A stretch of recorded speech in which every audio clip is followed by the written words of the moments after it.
saya jelaskan kepada anak cucuku, saya akan mencairkan uang perjanjian 17 negara. Koletra udah dikembalikan kepada saya oleh Paduka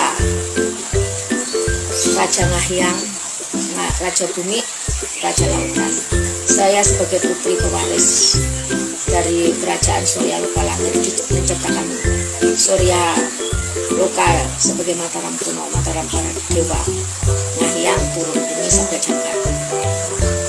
Dan terakhir adalah istilahnya tanda tangan kepada IR Soekarno.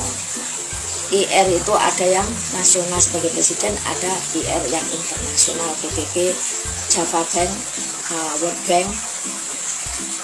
Yang itu saya tahu di masa itu kita merinyu kembali di masa Jerman.